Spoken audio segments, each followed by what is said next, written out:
Wolfpack, and thank you for tuning in to our show. I'm Samantha Gallat. And I'm Allie Givens. A water main break near Carrollton Avenue and Panola Street triggered flooding and a massive sinkhole that damaged several people's cars. Reporter Eloise Pickering joins us live to see what the street looks like now. Thank you, guys. So just this last weekend, a water main broke, causing massive flooding in this area as well as a sinkhole. Now, since then, the street looks a lot different than it did on Saturday. A water main break on Panola Street last Saturday caused flooding through parts of Uptown, with students affected down South Carrollton Avenue. Loyola senior Kyla O'Day's car was trapped in the water, filling her car with dirt. Yeah, it was absolutely wild. I had to go get my rain boots on and try to see if I could, move my car. Although there was a lot of initial damage, city officials and workers were on site quickly and expect Panola Street to be fully paved by Friday, February 6th. You can see you've got sewage and water board workers all here on the situation. The line that broke is 48 inches. It's one of the major lines that we have here. As of Monday, the line was replaced and the hole was filled in, but some are still having problems. So it's like all of the mud and silt that was in the soil in that dirty water just flooding all the way down to my street. And yeah, my car has so much sediment and stuff in it. Panola Street is now open to cars, and by Friday afternoon they are expecting that it will be completely paved over and fully ready to go. This has been Eloise Pickering, Wolfpack News. Thank you, guys. Thanks, Eloise. Great to see renovations are going well. Well, if you've got Mardi Gras plans this weekend, the weather is mostly on your side. You just have to bundle up early. After rainy mornings, we have dried out for the rest of the day, but a cold and breezy air is going to move in. Tonight, we'll face lows around 51 on the South Shore and upper 40s up on the North Shore. Tomorrow morning, we'll feel downright cold for New Orleans standards. We're watching a light freeze over the north of the lake with lows near 32, and on the south side, we'll face upper 30s. Though it'll stay chilly and breezy with highs near 53, there'll be lots of sunshine throughout the day. Friday will be another cold start with a light freeze on the North Shore, but if you head out later into the day, it'll turn into sunshine and a warm afternoon with highs near 65. Saturday looks fantastic for parades. A cool start will turn into sunny and pleasant afternoon with highs near 69. Sunday gets even better. We're looking at a sunny and warm day with highs around 71. Great weather for beads, bands, and backyard boils. Though we finish the work week with the chilly stretch, we'll have a beautiful weekend ahead for your Mardi Gras plans. And if you're looking for some parades to go to this weekend, the Crew of Ocean rolls Friday, celebrating 30 years of parading, followed by the Crew of Cleopatra in Uptown New Orleans. Starting at 5:30 Saturday afternoon, the Knight of Spartan Society will be rolling out, followed by the Crew of Pygmalion at 6:15, and to finish off the weekend, Crew of Barcus rolls at 2 p.m. in the French Quarter, providing one of the cutest parades of Carnival. But if you can't make it down to the Quarter, don't worry, the Mystic Crew of Femme Fatale rolls at 11 a.m. in Uptown, followed by Crew of Carrollton and Crew of King Arthur. Well, Mardi Gras is almost here, but there's a story we tend to hear a lot less about. Horses, an integral part of the parades, but what do we really know about these animals? Cecilia Caldrine has the story. Have you ever wondered where the horses for Mardi Gras come from? We're here at Cascade Stables to talk to the Humane Society of Louisiana to find out. Cascade Stables has been in existence for close to 45 years. We are the only stable that really supplies horses for the Mardi Gras cruise. Entering their 9th year of partnership, Cascade Stables and the Humane Society work together to ensure these horses have a good future after Mardi Gras is over. Partnered with the Humane Society of Louisiana, and it's been a great partnership, and they make sure that all the horses that we get for Mardi Gras wind up with excellent homes. This partnership has proven to be a great success in rehoming horses. So since the program started, Mardi Gras 2017, including 1 year off for COVID, we have crossed the 150 horse mark this year. And we're happy to see that the horses can maybe go into a forever home after Mardi Gras instead of having to go back to a sale barn. And since 2017, we have come in and worked with them every year to assess the horses and put the word out, get adopters, and then we vet all of the applicants, make sure that they are going to be a good fit for the program and for the horse they're interested in, make sure they have a vet, a farrier, and a trainer, and the proper land or stable, all of those things, and get the horses placed. And so then after they march in Mardi Gras, they go to their forever families. This has been Cecilia Calderin reporting for PAC News. Thank you, Cecilia. For more information, visit humanenola.org, or you can head over to La Loupe restaurant where you can buy a waffle, and all the proceeds will go to the Humane Society and their work. Dolly Parton turned 80 this year, and one local Mardi Gras crew is celebrating big while putting books in the hands of New Orleans children. Reporter Chris Nesbitt has the story.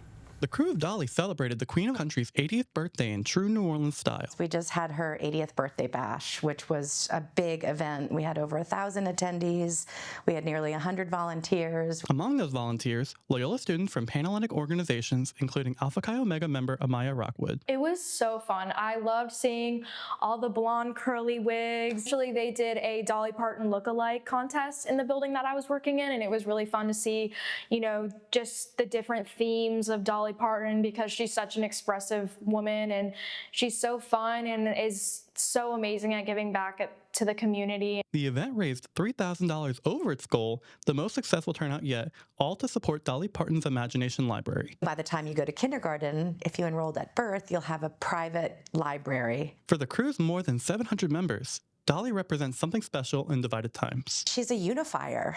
You know, this is a crazy time in the world, and it feels like it's a real easy time to pick sides and everybody be against one another, and she just kind of steps up and she's like, that's not what I'm about. And for volunteers like Rockwood, it's about investing in this next generation. They are our future, and they deserve to have the access to literacy and books and education at a young age.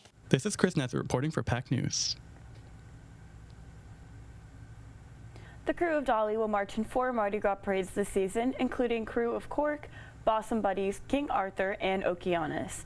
To enroll a child in Dolly Parton's Imagination Library or to volunteer with the crew, you can visit crewofdolly.com. For more than 60 years, Jefferson Variety has been supplying everything a crew needs to customize their celebrations. As Carnival approaches, the work happening inside the store helps shape what eventually see on the streets. I went to see what it's all about. Mardi Gras may only last a few weeks, but the work behind it starts months before the first parade rolls. Inside Jefferson Variety, a family-owned business, preparation goes beyond trinkets. They offer materials that help define Carnival in New Orleans.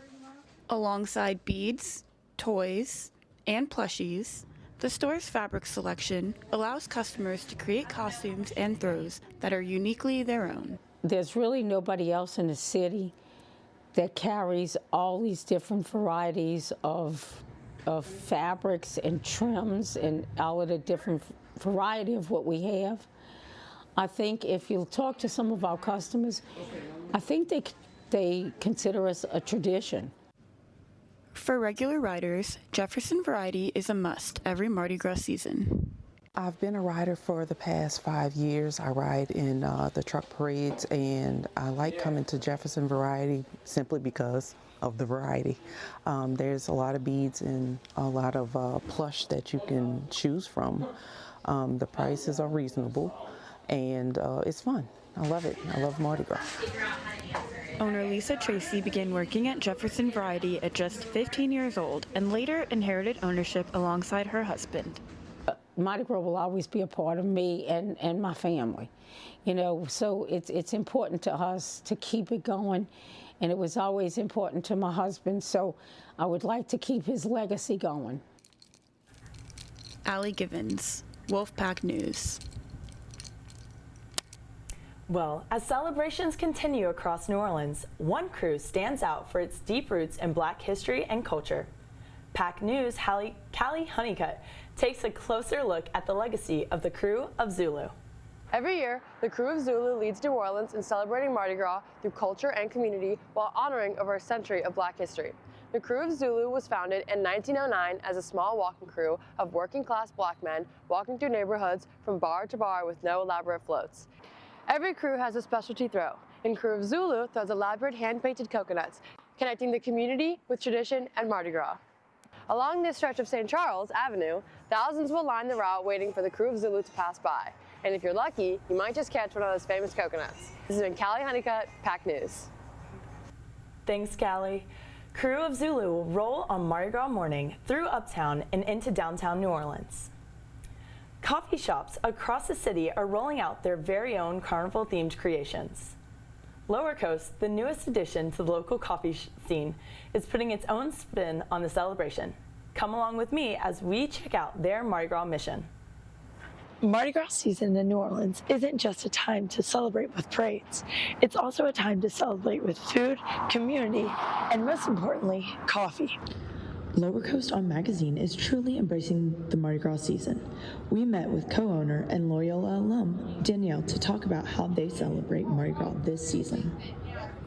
It's kind of just in who we are. So we, just like any real New Orleanian, I feel like they kind of jump at the chance to have something fun. And what could be more fun than their very own homemade Mardi Gras menu? Our Mardi Gras menu really becomes a full seasonal experience for us. We have the king cake latte, the mambo matcha, the carnival cold brew, all finished with festive sprinkles to make it feel fun and celebratory. We also have king cake gelato with pieces of king cake mixed in, traditional king cake by the slice, and then our galette de roi. But for Lower Coast, community is the main focus of their Mardi Gras mission. So it's not just about the drink, it is also about events, decor, and collaborations during Mardi Gras. Their most recent event was a story time for kids where families gathered around to hear local authors tell their stories. We're really trying to make it more of an experience than just a stop for coffee.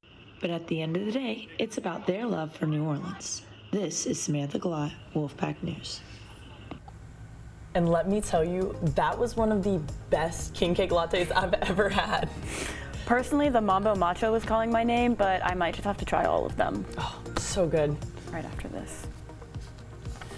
Well, coming up next is the New Orleans Museum of Art celebrates a new exhibit. PAC News will take you inside the exhibit. We'll be right back after the break.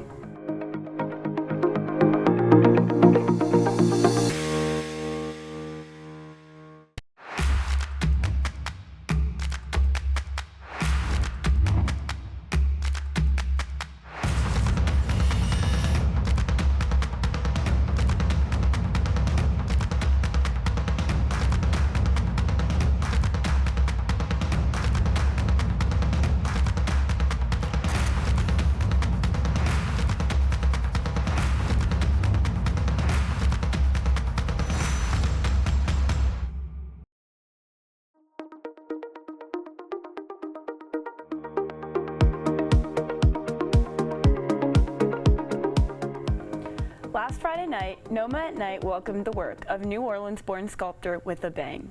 Reporter Jeanette Gutter takes us to the newest exhibition at the New Orleans Museum of Art. I am standing outside the New Orleans Museum of Arts for the opening celebration of the Hayward L. Oubre exhibition. Inside are 52 of his sculptures, paintings, and prints, along with music, food, and cocktails to celebrate it all. New Orleans is a place of culture. This exhibition, Structural Integrity, was no exception. It highlighted the pieces of New Orleans-born artist Hayward Oubre and the extensive work he did for fellow Black artists. This is my first time hearing about him, and I'm very excited reading all the information, not knowing he was attending HBCUs and lived all over during the civil rights movement and stuff. Oubre's unique sculpture techniques through the use of wire hangers drew in more than just artists. I teach English to 7th graders. A lot of my kids are artists, and so it's nice to see. The night was stacked with events. The museum's chief curator, Ann Collins Smith, led a tour of the artworks. Cafe Noma provided food and cocktails, and the musical stylings of DJ Allen Aloha and Sun Pie and Louisiana Sunspots served as a backdrop for the entire event. With 52 different artworks spanning multiple mediums and subjects, there was a piece for everyone to connect with. I like the women pieces, especially the woman holding her face, because, I mean, I feel like that's kind of what we're doing now. Tonight was a reminder of how art brings people from all walks of life together. I think it's really important to hear everyone's stories, especially through different perspectives, and that's the only way we can really grow as a society. Reporting from NOMA, this has been Jeanette Gutter. This exhibition is open until May 3rd, so make sure you go check it out. Up next, Loyola's women's basketball team is on a winning streak. We'll hear from the team captain after the break.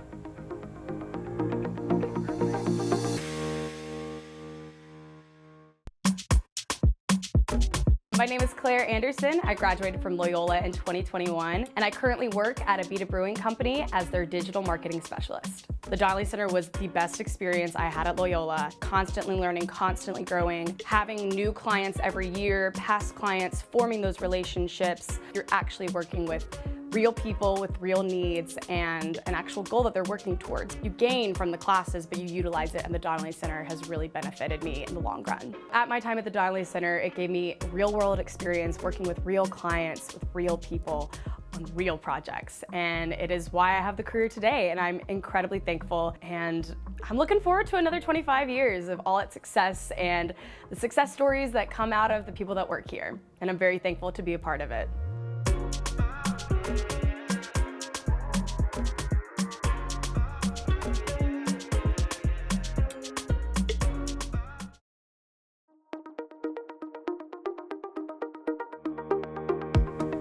Happy National Women and Girls in Sports Day. The trend of women in sports has grown drastically according to the NCAA.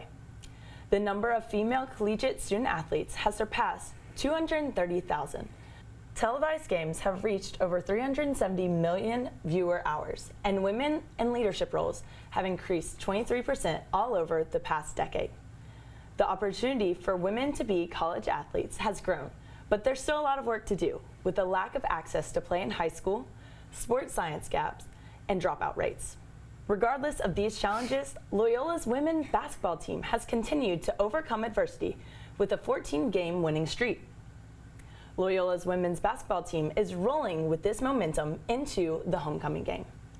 Looking to defend their perfect 11-0 home record, they'll face Abraham Baldwin in Loyola's homecoming game. We caught up with Captain Alyssa Odell and players Caitlin Travis and Denia Thornton to talk about the big energy surrounding the homecoming game. I'm excited. I love when the crowd is here. I love having energy, in the stands. It just makes me have more confidence and play hard. Feels great to have everybody's support and have them come out and support us. We're looking to bring home a win. I do love when we have a big crowd at the games. I feel like it keeps us pumped and keeps us going. So I want to see everybody here tomorrow at 5:30. Well, once you go to the 5:30 game, the men will play right after at 7:30. And it's a busy weekend for other Loyola sports. Swim traveling to Florida to compete in the Sun Conference Championship. Back in the Big Easy, cheer and dance have a competition at Xavier this Thursday and Friday. Big weekend for tennis as they play at the ITA NAIA National Indoor Championship starting Friday in Rome, Georgia. And finally, the baseball team will play a 4-game series this Friday and Saturday at their home field. We're on the topic of sports. Loyola's new rugby team has certainly made its presence known on campus. Let's see what reporter Mabel Regalado Hernandez has on the new team. With Loyola University just signing their men's rugby team and soon a women's team with their new head coach, Ryan Fitzgerald, why don't we answer the question as to why rugby here at Loyola University? I think here at Loyola, rugby obviously, it's always been kind of on the radar. They've had club rugby here before starting in the 90s and so on. And I think it's just one of those sports also, especially with Nola Gold, the professional team that was here for 8 years, right here in our city. And we've had a men's club here since 1973 as well. We also have a women's club as well. I think along with that, and like I started with, that it's also one of the fastest growing sports in the United States, I think it's just, it was a perfect fit. Fitzgerald was welcomed to the Wolfpack in late August of 2026 and has been focusing on recruiting male and female athletes. Transfer students who have signed earlier this year to the men's team are determined to grow the rugby community. I think it's important because we're seeing rugby grow in America, and it grows by starting in colleges. It can't grow to professional without starting in colleges. I'm newer to the sport, relatively speaking, versus where I played football since I was in like 3rd grade. It's growing in popularity a lot. I'd love to raise awareness for new things. I think rugby should be a priority sport because it's like the amount of effort that they take going into every single game and every single practice is like unbelievable. It's not really like any other sport. It's almost like a combination of so many other sports. This has been Mabel Regalado Hernandez, Wolfpack News. Thank you, Mabel. The Wolfpack wishes the new rugby team luck on their first official season, which will be starting in August. Coming up, have you ever wanted to know which bakeries have the best king cake? We see how some local bakeries have been adding their own twist on this famous treat. We'll be back after the break.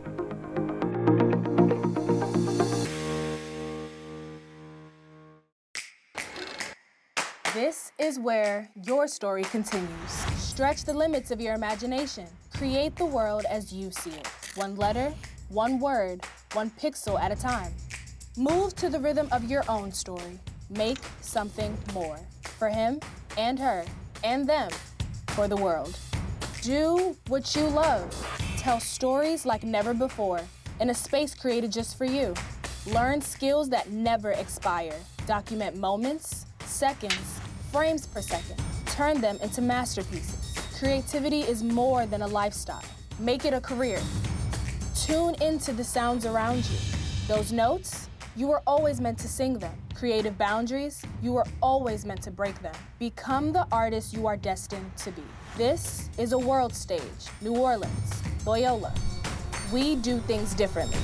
Expand your mind with and for others. Make the next move forward. Continue your story in the College of Music and Media at Loyola University, New Orleans.